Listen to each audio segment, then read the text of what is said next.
네, 한겨레 신문의 이춘재 논설위원 모셨습니다. 어서 오세요. 네, 안녕하세요. 그리고 그 파트너인 한동수 변호사가 이번 주 휴가를 떠나셨습니다. 그래서 이분을 좀 특별히 모셨는데요. 여러분에게도 아주 낯익은 분입니다. 장윤미 변호사 모셨습니다. 어서 오세요. 네, 안녕하세요. 네, 오늘 좀 특별히 부탁드리겠습니다. 열심히 해보겠습니다. 오늘 좀 궁금한 게 일단 가장 우선적으로 궁금한 게 두 가지가 있는데 네. 하나하나 좀 여쭤보겠습니다. 일단 첫째.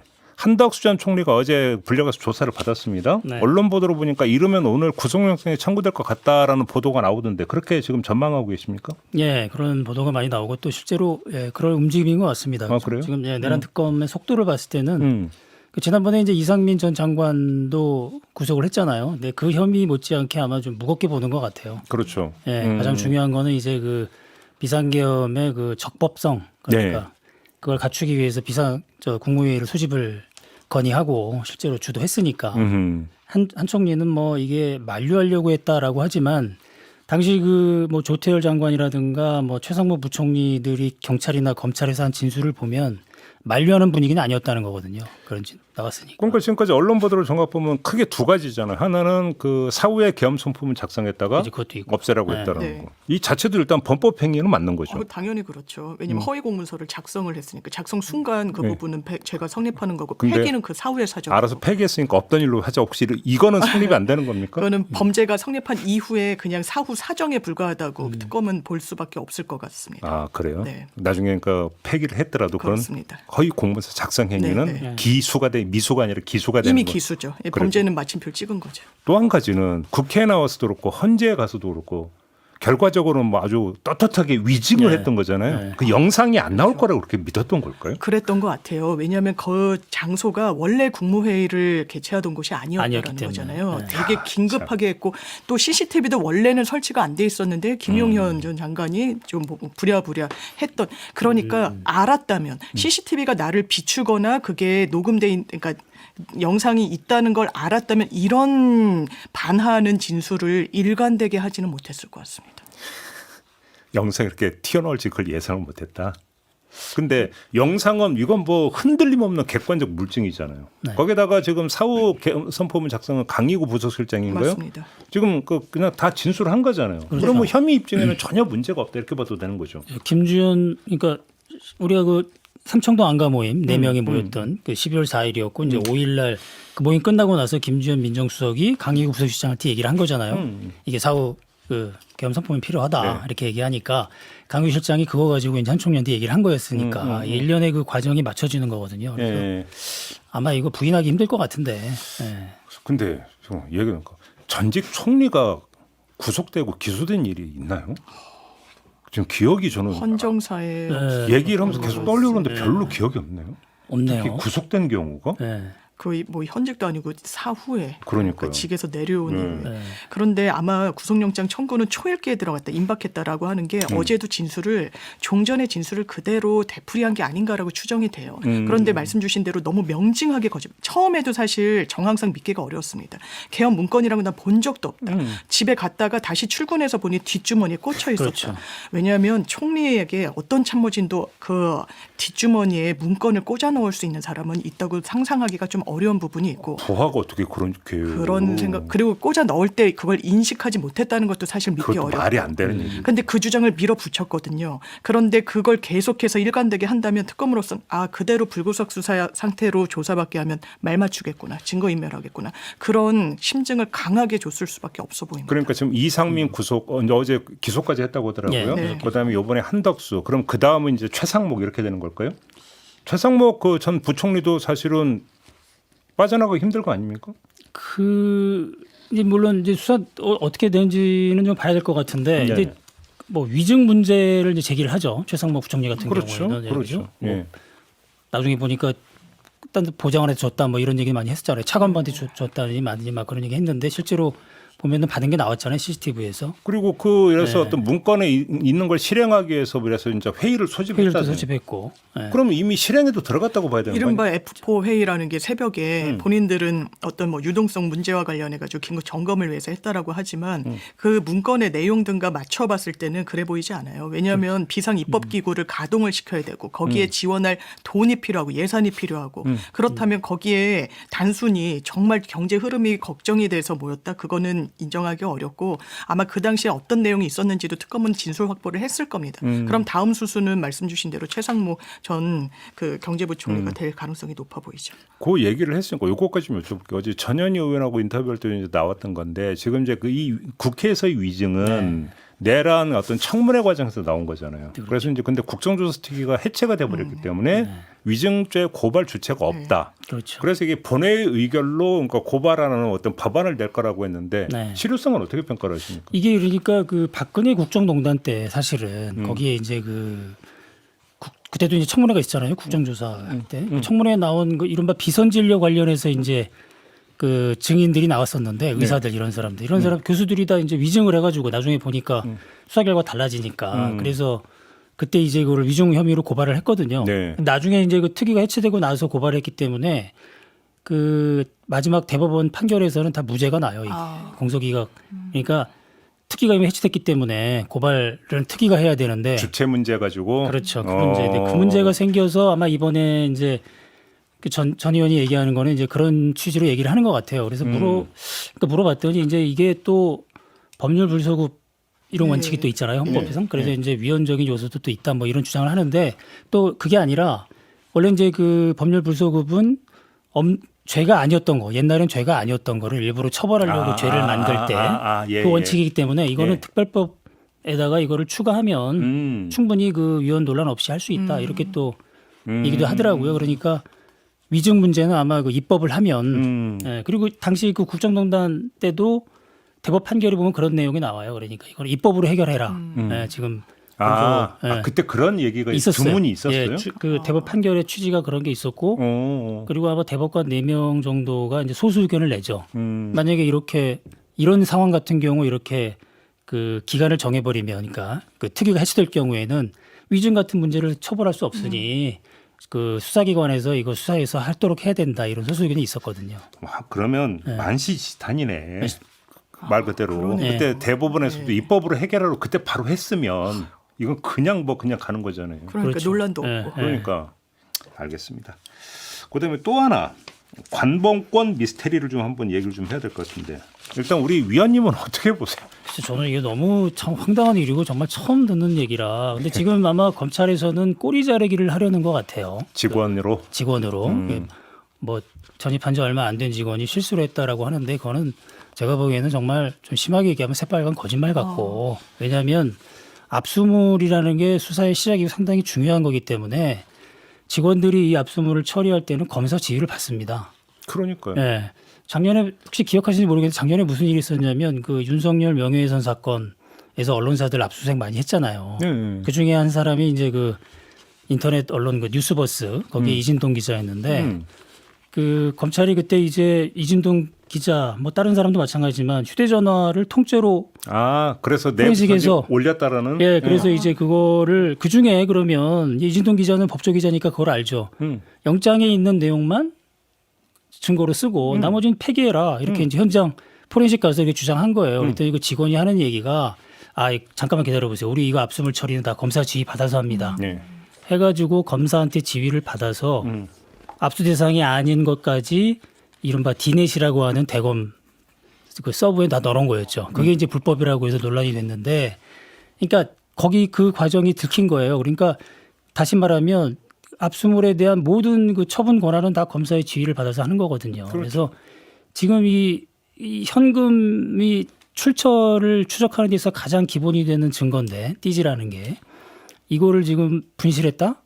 아니 그리고 말이 안 되는 앞뒤가 안 맞는 게 지금 보도를 보면은 띠지도 분실했고 스티커도 분실했다는 거죠. 본전에 관봉을 이렇게 이제 5천만 원 돈을 비닐 포장을 하고 그 위에 이제 스티커 붙이거든요. 근데 문제는 스티커 사진은 남아 있다는 거잖아요. 일부 찍어놨다는 거. 그러니까 아니 이게 앞뒤가 안 맞는 게 그러면 그게 이제 그 중요하니까 사진을 찍었을 거 아닙니까? 네. 그렇죠. 그러면 이 스티커가 그러니까 중요한 증거물이 될 수 있다는 걸 알았으니까 사진을 찍었을 텐데 그걸 버렸다?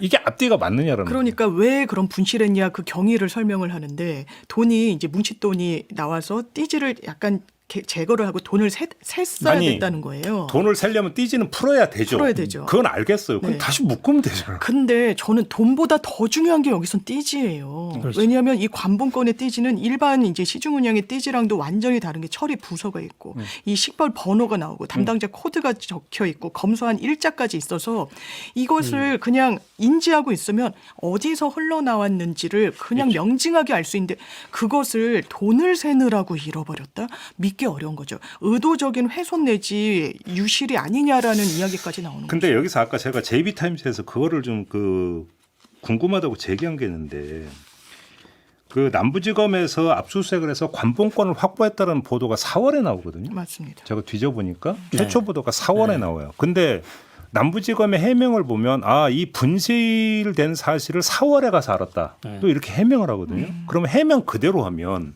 자, 이 두 가지를 한번 좀 조합을 한번 네. 맞춰주세요. 어떻게 된다고 보십니까? 예를 들어서 두 가지 가능성이 있는데 첫째, 우리가 관본권까지 중요한 관본권까지 확보했어라고 자랑질을 해놓고 그래서 기억난 김에 야 그거 어딨냐 물어봤더니 잃어버렸다. 띠지하고 스티커 없는데요라고 나중에 들어서 뜨거 이렇게 했다라는 것일까? 일단 가설 1번 가설. 네. 근데 그러면 이해가 안 되는 게 압수는 12월에 했잖아요. 네, 12월에 했습니다. 그럼 왜 너 그럴 동안 그 자랑질을 왜 묵혀놓고 안 하고 있었느냐?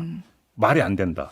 그러면 분실한 사실을 알고 나서 만약에 언론에 흘렸다면 이건 더더욱 이해가 안 되는 거잖아요. 그거는 사실 더더욱 이해가 안 되면 네. 숨겨야죠 오히려. 네. 그럼 이거 뭐냐라는 거예요. 이건 정말 뇌피셜인데 제 생각에는 그 띠지를 잃어버려서 자금 추적이 어렵다는 거를 알고 나서 확실히 확정되고 나서 그래도 우리가 열심히 해서 이거 돈은 찾았다. 열심히 해서 수사를 열심히 봐주려고 한 게 아니라 속칭 이제 그 속어로 반땡땡. 그렇죠. 반땡땡? 그럴 가능성도. 근데 그것도 말이 안 되는 게 그러면 좀 보자. 증거물 있냐? 그건 없다. 이러면 완전히 그 나중에 어떻게 될지 그걸 모른다고요? 그러니까요. 그게 어물쩍 넘어갈 수 있을 거라고 생각은 못했을 것 같긴 해요. 그거는 더 말이. 네. 그러니까 제가 볼 때 최대 미스테리는 오히려 이거예요. 오히려. 그러니까 5월달에 그 한겨레 신문의 기사를 보면 약간 그런 기사가 있어요. 차규근 그때 이제 조국혁신당 의원이 한국은행 쪽에 질의한 내용이 있는데 그 이거 추적 가능하냐 이 관봉 띠지 했더니 한국은행 쪽에서 그거 개별적으로 이렇게 추적하기 어렵다라는 일일이 식의 기록해 놓지 않는다. 그러니까 네. 그러니까 그 뭐냐 그런 건 무슨 얘기냐면 그 전에 검찰이 그 띠지나 이런 걸 잃어버리고 나서 부랴부랴 아마 한국은행 쪽에 문의를 했던 것 같아요. 예, 그랬었던 추적하려고. 것 같아요. 그죠? 예, 그러니까 그런 보도는 이게, 있어요. 예. 그러니까 그게 어렵다는 걸 한국은행 쪽에서 이미 검찰에서 띠지가 없는 상태에서 물어보니까 그건 네. 왜 어렵다 그렇게 추적하기는 띠지가 없는 상태에서 네. 그런 답변을 받아서 아마 그 답변을 차규근 의원한테 넘어간 것 같아요. 그래서 제가 그게 볼 때 이것도 뇌피셜인데 가장 유력한 해석은 4월이라는 게 뭐냐면 3대 특검 발족이 그렇죠. 기정사실이 되어 네. 있던 때예요. 네. 그러면 남부지검 입장에서는 건진법에 대한 모든 수사 기록을 넘겨야 되는 거잖아요. 네. 그럼 모든 넘겨다 하다 보면 자기들이 아무리 시시를 해봤자 들통이 난다. 관본권을 압수했던 사실 자체는 숨길 수가 없다라는 거죠. 없죠. 왜냐 그렇죠. 압수 조서가 그렇죠. 나오니까. 어차피 넘겨야 된다면. 그래서 특검에 의해서 두드려 맞느니 먼저 일단 흘리면서 실토를 한다. 일정하게 어떤 김백인 이렇게 했을 가능성이 오히려 더 유력한 현실적인 해석 아닐까 싶은 그러네요. 생각도 어차피 들긴 해요. 맞을 매 우리가 조율하면서 완급 조절하면서 시기라도 이렇게 체크하면서 알리자라는 동인이 더 컸을 것 같네요. 숨길 수 있는 건 완전 불가능하니까. 근데 문제는 하여간 최종 책임을 져야 되는 게 그때 남부지검장 신흥석 지검장인데 지금 퇴직해서 퇴직해 있고 지금 이 수사 지휘는 사실은 이제 차장 검사들이 이제 이런 실무주의를 하기 때문에 네. 저는 이제 그 이희동 차장 검사가 상당히 좀 의심스러워요. 워낙 어떤 사람인데요? 이희동 차장 검사 이제 일단 그 문재인 정권 상대로 한 수사에 있어서 이름이 많이 오르내리죠. 지난번에 최종 대검에서 무죄가 났던 그 울산시장 선거 개입. 예, 그 당시에 이제 수사 지휘 라인에 있었죠. 대검 공안 이과장이었나 아마 그래서 예, 이 수사를 조율한 아주 핵심이었었고, 네. 그다음에 이제 서해 공무원 그 피살 사건, 예, 그것도 했었고, 그래요? 예, 그 전에는 이제 그 정말 그 황당한 사건 있지 않습니까? 고발사주. 네. 여기에서 김웅 전 의원을 무혐의 처분할 때 이 부장검사였어요, 이희동이. 근데 이 부장검사가 그 당시에 뭐라고 그랬냐면 그 조성은 공익 제보자 있었지 않습니까? 네. 무혐의 김웅 그 전 의원이 무혐의 처분한 것들을 기자들이 많이 물어보니까 거기서 이제 그런 얘기를 해요. 아, 조성은 씨의 진술이 좀 오락가락한다, 이 바뀐다 이런 식으로. 네. 예, 그래서 무혐의 처분 중 이유 중에 하나로 이제 그거를 얘기를 했는데 사실상 말하면 이제 허위 공문서 작성이죠 사실. 근데 나중에 조성은 씨가 항의를 하죠. 나는 진술을 바꾼 게 아니라 정확히 다 얘기를 했는데 당신들이 잘못 받아들인 거 아니냐 이렇게 항의를 하니까 항의하는 문자를 보내고 계속 하니까 이동 부장이 그 문자를 씹었다고 하나요? 그 이후로는. 그래서 일십. 그래서 그런 전력이 아주 화려한 사람이거든요. 그러니까 이번에 감찰을 할 때 저는 이제 사실은 지금 대검 감찰부장도 그 지난번에 알바기에 논란이 있었던 그런 검사지 않습니까? 그래서 이거는 반드시 그 수사로 좀 전환해서 특검에서 좀 세게 할 필요가 있지 않나. 알겠습니다. 아무튼 그 정성훈 법무장관이 지금 이제 그 고강도 그 조사를 지시를 했으니까 네. 어떻게 나올지 좀 보고요. 또 하나 궁금한 게 이건 어제 짚었는데 이완 화백의 그림을 옮기는 CCTV 영상이 지금 나왔다라는 거잖아요. 맞습니다. 그러면 이거는 의도적 노출이냐 아니냐. 그다음에 그것도 왜 압수수색 이틀 뒤에 전도 아니고 뒤에 왜 했을까? 어떻게 생각하십니까? 그러니까 이제 압수수색을 대대적으로 이게 가족 회사를 해서 양평 고속도로 가족이 다 같이 이제 좀 이 관련이 돼 있다라고 혐의가 되는 거고. 그러니까 압수수색이 단행되네. 그러면 본인이 그 건 뉴스를 보고 숨기고 싶어 하는 것을 빼돌렸다라고 하는 게 저는 좀 맞는 것 같고요. 상식적 일부러 그것을 노출시켰을 정도로 전략적인 이 집단인가, 이 김건희 일가가 좀 의문이 또 들기도 하고 아마 본인의 배우자의 어머니, 그러니까 장모집에 두면은 좀 안전하다는 생각에 일반 피의자들도 좀 하긴 하니까 장모집까지 딱 타겟팅이 되는 경우가 좀 드무니까 그러니까 옮겨놨다가 이제 와서는 이 흐름이 다 추적이 되니까 딱 걸렸다. 이런 아니 그러니까 그 해석이 사실은 상식적인데. 상식적이긴. 그러면 하나하고 배치가 돼요. 그게 뭐냐면 그 장모집에서 반클리프 모조품 목걸이가 나왔잖아요. 그때 나왔던 해석이 뭡니까? 아 이거는 지금 그 흐리기 위해서 수사를 흐리기 위해서 모조품을 노출시킨 거 아니냐. 그래 보이죠. 이 해석하고 충돌을 빚거든요. 충돌하는 거죠. 그죠. 그 부분이. 저도 그 미스테리예요 그게. 그럼 일부러 그러면 그거를 그 장모집으로 가봐라라고. 아니. 그러니까 거기를 압수수색하세요. 우리 알리바이 되는 증거품이 있으니까 그렇게 해야 되는 건데 그건 참 정말. 그러니까 이 두 가지 이제 파편적인 조각 사실들이 이게 구성 단계에서 충돌하는 거죠. 그죠. 그렇죠. 그러니까 하나가 하나를 배척해 버리는 이런 것이니까 이것도 결국은 수사로 풀어야 되는데 아니 미스터리를 풀어줘야 되는 게 수사당국 아닙니까? 근데 수사당국의 행태가 오히려 미스터리 대상이 돼버리면 지금 완전 관봉권 같은 경우 그럼 누가 합니까? 코난 셜록 홈즈가 와서 해야 됩니까? 아가사 크리스티가 와서 해야 되는 겁니까?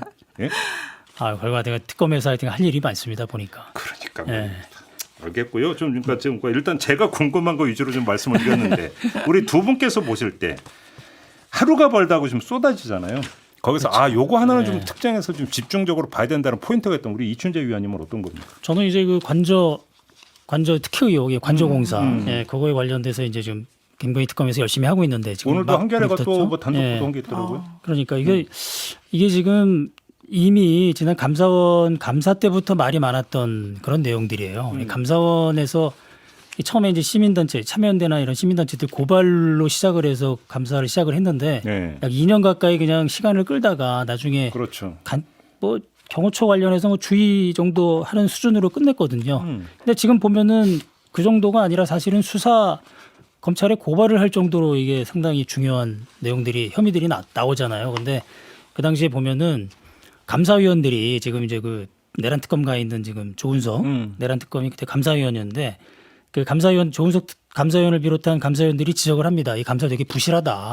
일단 그 경호처가 주관하는 이 공사에 왜 그 공사 자격이 없는 21g이 왜 들어가 있느냐. 네네네. 도대체 이 21g은 누가 어떤 경로로 그 들어갔는지를 확인해야 되는 거 아니냐. 현지에 가서 조사해봤냐. 21g 조사해봤냐. 다 물어봤거든요 그때.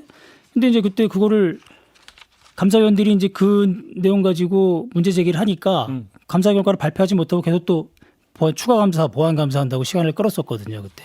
근데 나중에 알고 보니 유병호 당시 사무총장이 현지 나가서 그 감사를 하겠다는 감사관들을 질책을 했다는 거잖아요. 나중에 보면은. 그리고 21g 직접 조사하겠다 그랬더니 그거 뭐 서면 조사하면 되는 거지. 그걸 뭘 맞아요. 하느냐 이런 네. 식으로. 그러니까 사실상 감사를 방해한 거죠.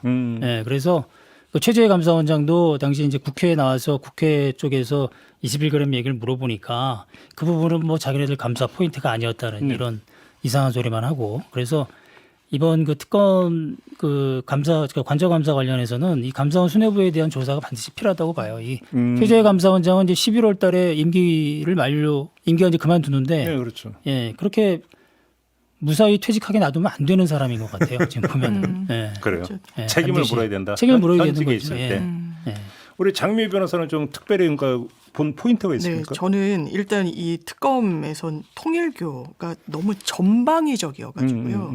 일단 김건희 씨한테 막 뇌물성 금품을 갖다 준 부분은 이제 실물 확보의 숙제가 남았지만 네. 거의 명징해 가고 있고, 뭐 잘 마셨다, 뭐 다이알 보고 놀랐다 이런 문자들이 나와 있고 이게 근데 그냥 김건희 윤석열 부부에만 머무르는 수사가 아니라 완전히 전방위적으로 국민의힘의 당원 강제 매집까지 연결이 되면서 네. 그것도 그럼 흔적이 없느냐? 돈을 주면서 대선 때 당원들을 모으라고 하고 관리를 하라고 하고 또 경선 때도 누굽니까? 윤심은 건이다. 권성동 의원을 위해서 우리가 뭘 하면 되겠습니까?라는 주고받은 건진과의 문자가 나오고 근데 안 나오거든요. 권성동 대표가. 그러니까 낭패를 봤군요.라고 하면서 이 흐름이 너무 이 뭐 정교분리 원칙을 뭐 얘기할 것도 없이 정말 너무 부적절해. 뭔가 부정과 부패와 어떤 비위의 총판 같은 느낌을 지금 주고 있어서 이건 진짜 면밀히 점검하고 수사하고 넘어가야 되는 것 같습니다. 그래요. 네. 알겠습니다. 특검 관련은 좀 이 정도로 좀 마무리하고요. 요거는 좀 따로 떼서 짚어야 되는데 이재명 대통령이 국무회의 과정에서 정성호 법무부 장관한테 검찰 개혁 관련해서 속도도 중요하지만 공론화 과정이 되게 중요하다. 네. 이런 이제 강조를 했고 또 어제 김민석 총리도 비슷한 어떤 그 이야기를 했어요. 자, 이 기류를 좀 읽어야 될 것 같은데 어떻게 해석을 하는 게 맞다고 생각해요? 이게 아마도 지금 이제 그 민주당 내 TF 만들어서 이제 속도전 하려고 정청래 대표가 지시해서 이제 하는 활동을 하고 있는데 그 내부의 얘기를 들어보니 아마도 그 민주당에서 이 검찰의 그 보안 수사권 처리 문제, 요 문제 가지고 좀 이견이 있는 것 같아요. 아, 예. 그런 그죠? 보도 좀 있긴 하더라고요. 검찰 출신 그 의원들이 상당히 이제 문제를 하고 그리고 이제 검찰 개혁이란 큰 틀에서 여러 가지 주장들이 나오는데 이른바 검찰 개혁을 주장하는 그런 쪽에서도 이 검찰의 보안 수사권은 줘야 된다. 심지어 이제 전권을 다 송치해서 검찰이 그 경찰 수사를 통제할 수 있게 해야 된다 이렇게 주장하는 사람들이 있거든요. 예. 예, 그래서 아마 그런 부분에 대한 우려가 예, 대통령이나 지금 총리한테까지 아마 그런 것 같아서 전달이 된 것 같다. 네. 아. 근데 이런 것 같습니다. 그러니까 최근에 뭐 검찰 보안 수사가 계속 늘었다는 그런 통계 자료 보도가 나왔죠. 검찰발 뉴스가. 저희도 예. 어제 전해드렸어요. 그러니까 검찰발 통계가 딱 맞춰 나오대요, 보니까. 예, 그럼 이제 그런 여론전이 시작되는 거죠, 검찰이. 그렇지. 근데 거꾸로 경찰 자료를 보면은 또 이제 재밌는 현상이 또 있더라고요. 검찰이 보안 수사가 늦긴 들었는데 보안 수사 요구한 게 그 보안 수사를 유형별로 분석을 해보면 원래 이제 검찰이 보안 수사를 할 때 우리가 생각하는 거는 경찰이 수사할 때 뭐 법 적용을 잘못해가지고 억울한 사람을 뭐 수사한다거나 뭐 아니면 증거가 좀 부족하다거나. 아니면 저 뭐죠 억울하지 않은 그러니까 아주 악독한 피의자를 봐준다거나 잘못해가지고 혹시 봐주게 되거나 이런 거를 예상을 하는데 실제로 보안 수사할 때 유형별로 분석을 해보니까 경찰에서 법리나 이런 걸로 한 건 한 10% 정도.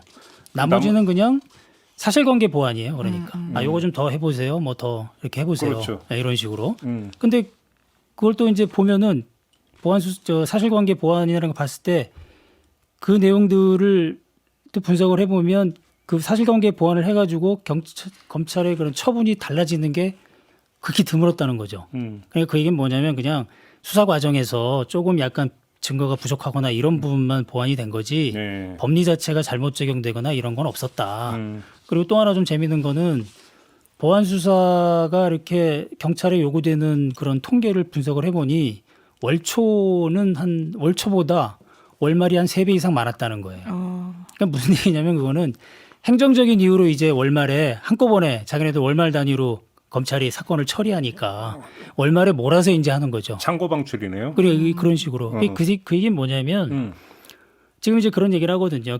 검찰의 보안 수사권을 줘야 된다는 거는 빨리 경찰이 사건을 빨리 처리할 수 있도록 그렇지. 지금 해야 된다. 그 논리를 그 논리인데 월말에 네. 처리한다. 월말에 한꺼번에 그걸 줘버리면 그 많은 사건을 어떻게 처리를 하겠어요? 즉각즉각 해야지. 네. 그리고 검사들이 만약에 사건을 빨리 처리할 그런 의도가 있었다면 올 초부터 열심히 해야죠. 해가지고 빨리빨리 이건 빨리 피해 구제해야 되니까 빨리빨리 처리하세요 해가지고 올 초에도 균등하게 보안 수사를 요구해야 되는 게 맞는 거죠. 그래서 아무튼 이거 예. 우리 위원님의 그 진단에 따르면 민주당 내부에서 보안 수사권을 주느냐 마느냐, 그죠? 요거를 가지고 좀 그 의견이 좀 갈리다 보니까 좀 조정 필요성 이런 게 좀 제기가 됐고 이게 이제 대통령까지 전달이 돼서 이재명 대통령 이런 지시가 내려진 게 아니냐 이런 지금 해석이네요. 장윤미 변호사님 어떻게 해석하세요? 일단 기본적으로 민주당에서 낸 안을 보면 검찰청법 폐지안이 있고 공소청 설치법안, 중대범죄수사청 설치법안, 국가수사위원회 설치법안 이런 식으로 이제 모아지는데 기본적으로 검사라는 직제가 사라진다라고 이야기를 하고 있잖아요. 근데 헌법상 이를테면 헌법은 고칠 수가 없잖아요. 지금 현실상. 그렇지. 그런데 영장 청구의 주체가 어디로 돼 있느냐? 검사라고 돼 있어요. 그렇죠. 그 직제를 이제 없앨 수 없는 부분. 이를테면 실무에서 형사소송법이라고 했을 때 검사라는 이 문구가 상당히 많이 나와요. 지금 형사소송법 개정안 이야기는 없잖아요. 이를테면. 그러면 이거는 저는 이제 대통령으로서는 처음에는 뭐 당에서는 어느 정도 속도를 내겠다. 추석 이런 얘기를 이제 정치적으로 할 수 있을지 모르겠지만 정말 실무적으로 진짜 정교해야 되고 정합성을 맞춰야 되고 그럼 영장 청구를 어느 주체로 할 것이냐. 검사라는 건 헌법에 적시가 돼 있는데 그러면 이것을 할 수 있도록 어느 기관에 부여할 것이냐. 그리고 경찰도 이제 많은 변호사들이 경찰의 수사 역량을 걱정하는 목소리가 있죠. 검찰은 기본적으로 이제 사법고시를 몇 년 동안 공부해가지고 이제 훈련받아서 하는데 이 역량 차이를 어떻게 당장 극복할 것이냐. 그러니까 이 부분이 상당히 어려운 거예요. 속도를 내는 게 정답은 아닌 그런 문제의식 속에서 나온 발언이라는 생각이 듭니다. 알겠습니다. 근데 아까 이제 저희가 문진석 원내 수석하고 인터뷰를 했거든요. 근데 이분이 일단 명시적으로 얘기한 건 있어요. 추석 전 입법 완료는 아니다. 그렇죠. 라는 취지로는 그러니까 일단 대답을 했어요. 이제 그 얘기 나올 때부터 그건 어렵지 않겠느냐라고 보는 쪽이 많았죠. 그러니까요.